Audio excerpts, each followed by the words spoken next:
Okay, so today I'll be talking about ADHD and autistic traits. So that's autism. Yes, which I have.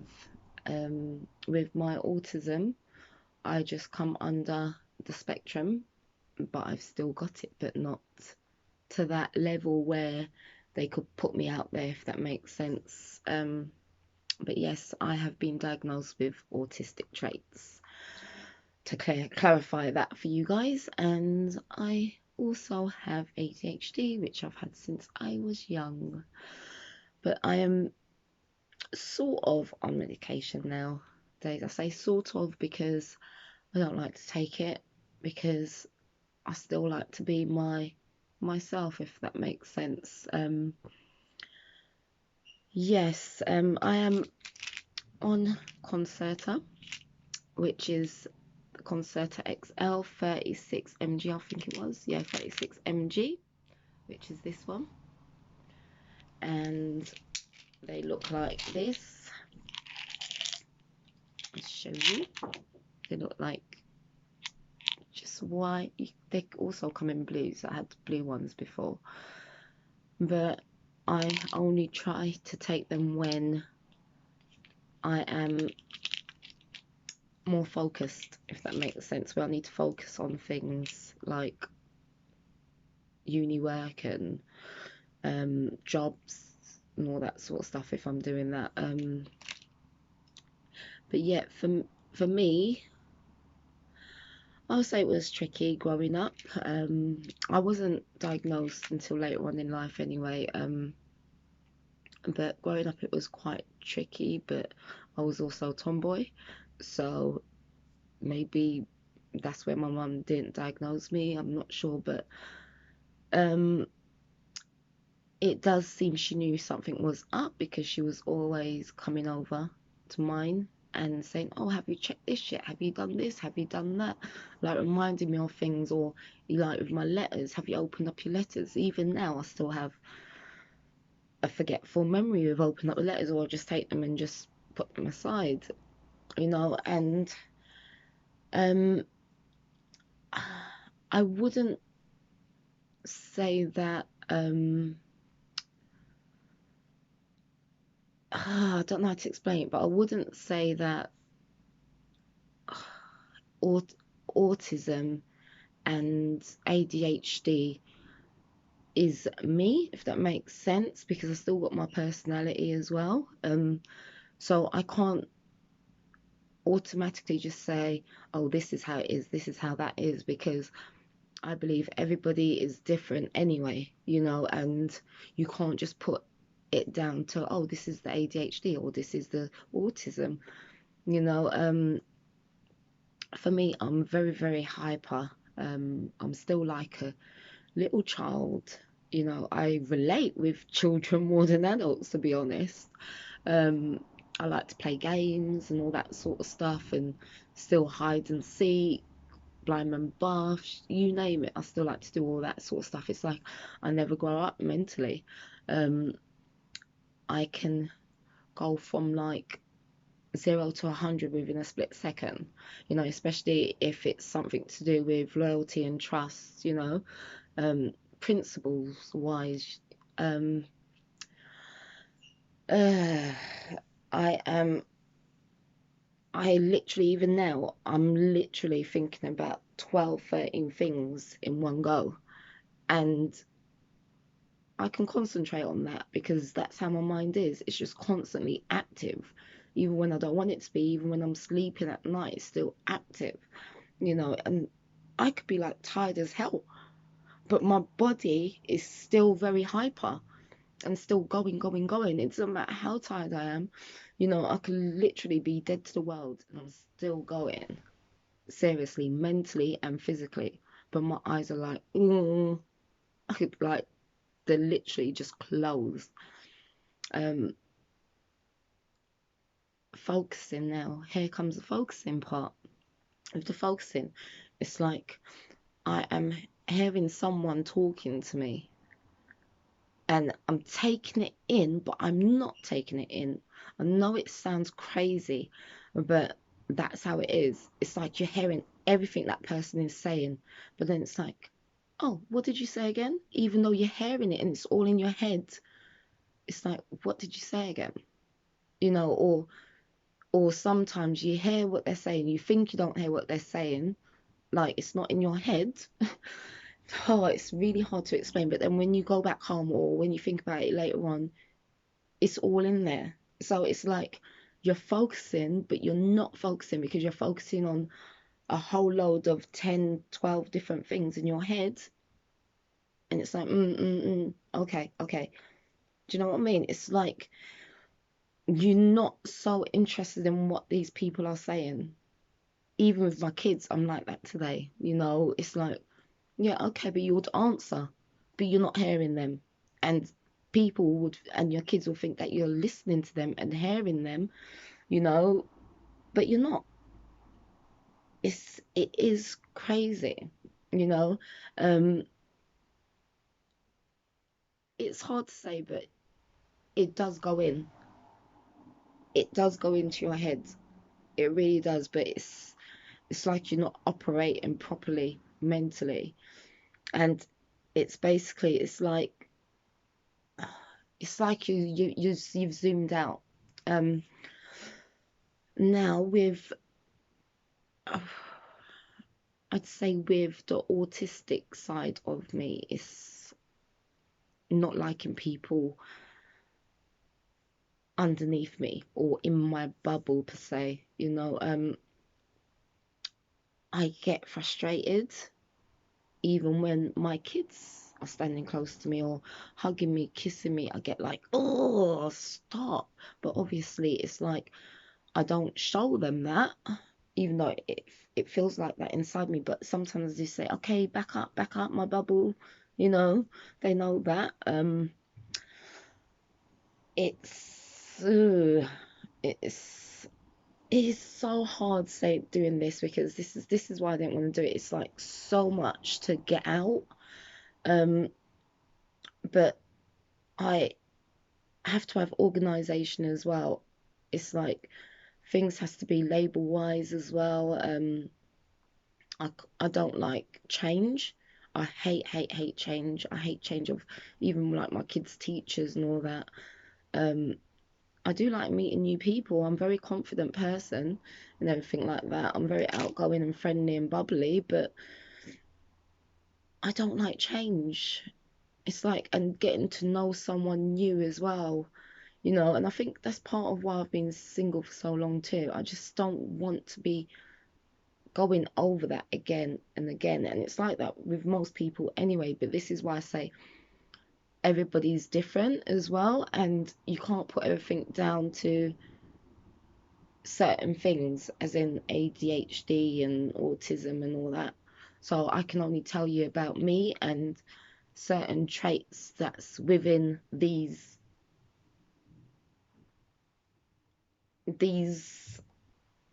diagnosis, you know. But yeah, I can't. It's like even relationships. It is hard to have relationships because there's so much things that bother you with the ADHD side and with the autistic side. Not to mention your own personality and you being a woman and you know him being a male or him being or she being a female. You know, I'm sure you guys are gonna have that as well. Who has the same things I do? You know, it is hard, and especially when it comes down to trust and loyalty as well. When you mix all of that in there, it does go cuckoo up there. You know, it's quite hard. You know, you even with like the ADHD, it's like by the time you've said a whole lot of stuff, do you know what I mean? It's like too late. It's like you've got another you. You know, it's like you got, what is it called? You've got mixed personalities. You've got two different personalities. You've got the ADHD side, and well, for me, in my case, you've got like ADHD, and you've got Sarita. Do you know what I mean? ADHD takes you over. That's the way I can explain it. You know, even like with maths, me growing up with maths and all that sort of stuff, that was my worstest subject. It's like I'll be writing it down, I'll be getting everything there and then, and the next minute it's out of my head, it's gone. I'm like, what was that answer? You know, or I understood it when the teacher put it up on the board, but then all of a sudden it's poof, it's gone out of your head. You know, it is so horrible. You know, as much as you're an intelligent person, you know, just I'll say you, yeah, your guys, me, you know, but I'm not talking about anybody specifically saying it's you or whatever, you know, I'm just talking in general. As much as you're an intelligent person and you know stuff and you're quite brainy, it's horrible when it just literally just comes back out your head. You know, it's like you get things down straight away or you know things, but then it's gone when you have to research it back up again and all that. So it's horrible. um Relationships with friends and all that sort of stuff, it's that's another quite hard one because I like to be by myself. I like my own company, you know, and that ties in with autism as well. You just like yourself, you just like your own company. You know, when someone irritates me when I'm focusing as well, even with that, I get stressed out. I literally can just snap. Do you know what I mean? It's because the concentration's just gone. That also ties in with ADHD too. Do you know? So this is why I say it's similar traits with ADHD for me anyway. You know, and this is why I said from the start I can't tie it in with anything because it is hard to pinpoint what's what, if that makes sense.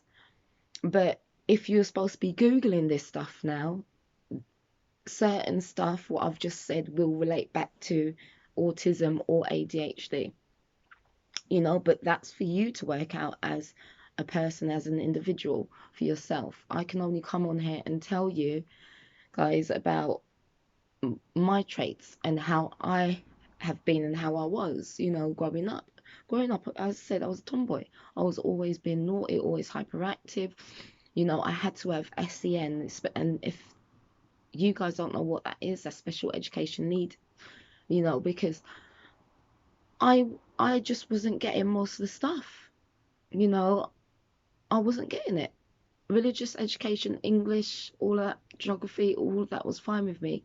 But maths and my reading was quite crap as well, you know, and sometimes it was too much numbers in my head, which will make me get very confused and messed up. Um, yeah, so it's quite a lot. Even like with my eldest daughter, she doesn't know I have all those stuff and all that. It is crazy, but our relationship as well with me blurting out and all that sort of stuff, that had a part of it too, but it was also some truth. And if you guys have followed me, you guys would know what I'm talking about, but that's not about it. You know, even with past relationships, it has had its impact on those too. You know, with some people I have apologized in the past, you know, about certain things because I would sit back and I would realize, oh, that's what this was and that's what that was, you know. But yeah, it's very hard growing up, especially like if you work in a certain work field. And I do deal with anxieties too, but that's another video completely together.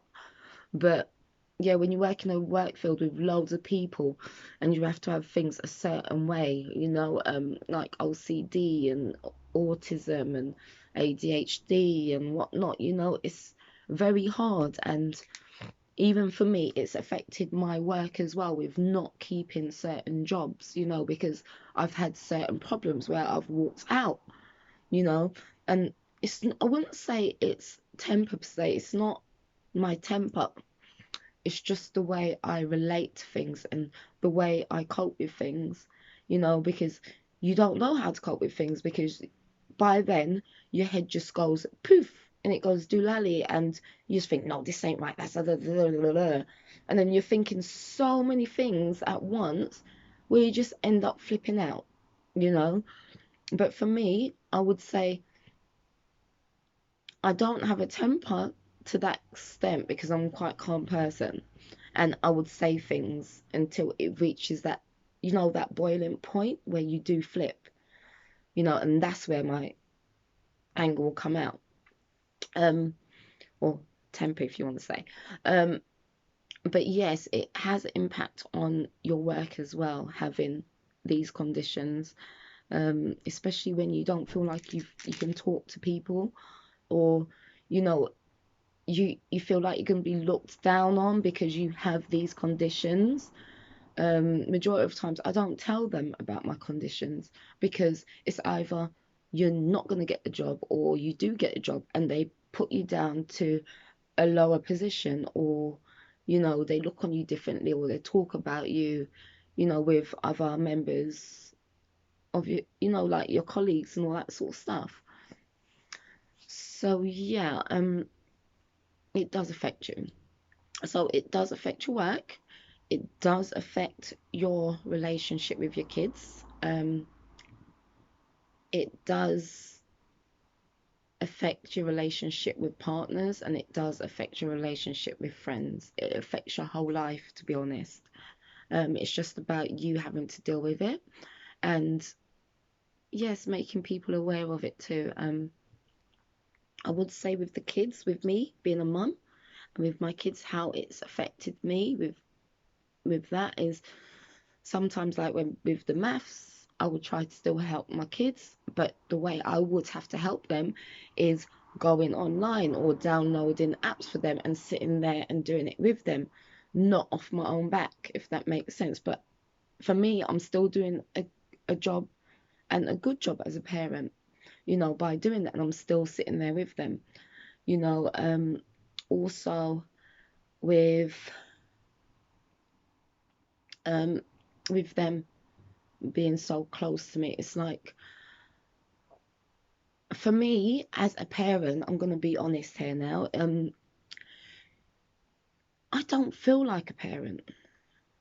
I really don't feel like a parent. I still feel like I'm not grown up, if that makes sense. I don't feel like I'm grown up, and I don't feel like do sorry. I don't feel like I don't feel like I could take on these sort of, like, not that I could take on because I've already taken it on for years, but the responsibilities of being a parent is quite hard, you know, especially when you've got these these conditions, but you have to do what you have to do. Um, you know, it's, you love your kids and everything, but sometimes it's hard to show it, to show the love. Um, and sometimes I feel quite uncomfortable, and that's what I hate. Sorry, that's why I'm getting emotional, and that's what I hate with me feeling uncomfortable, because they're my kids and I'm their mum, you know. So, but I can't help it, and I do love them, but I just don't like the fact that I feel uncomfortable sometimes when I hug them. But yeah, it is quite hard.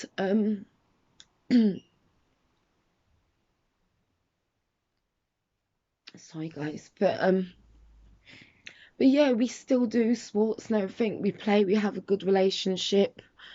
Um, they tell me all, because I always say to them, no matter how bad it is, you know, you won't get in trouble if you tell me the truth. They will get in trouble if they lie, though. And this is how we build up on our relationship, with them telling me the truth, no matter how bad it is.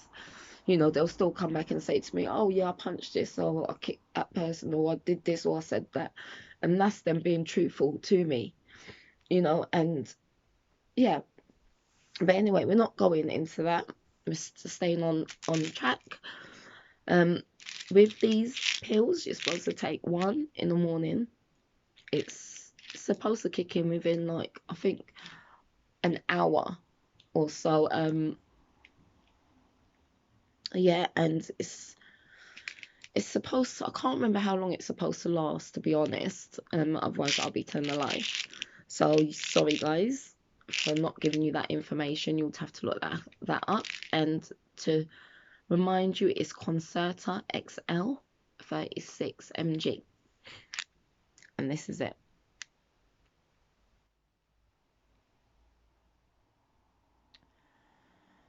So yes, I can't remember if there's anything else, but the upside of having ADHD, I would say, is you're very creative, or even autism and all that sort of stuff. There is some good sides of it. It's not all bad, guys. You know, you come up with great, brilliant ideas. You know, as I said, you're very well, some guys. I can't say for everyone. I can't speak for everyone, but I just speak like that in general, like you or guys, like I said before. But yes, very creative, artistic, new ideas, fast-paced worker, you know, always have the energy to do things and everything like that, you know. Your mind could focus on so much stuff majority of the times, you know, um, which we all know. In our brains, we do focus on a lot of stuff because we've got like 10, 12 things going around in our head, you know. How many people can do that, really? Come on, superheroes here. But yeah, but yes, guys, so I shall love you and leave you like always, and I hope you enjoyed the video. If there's any more you would like to know or anything like that, oh gosh, I can't even say comment below because I took off the comments due to certain things that was happening. Um, but yes, you guys can find me on Insta, CC Uniqueness 4. But yes, I shall see you guys again soon, and I hope you enjoyed it. And remember to thumbs up, like, and share, guys. All right, bye.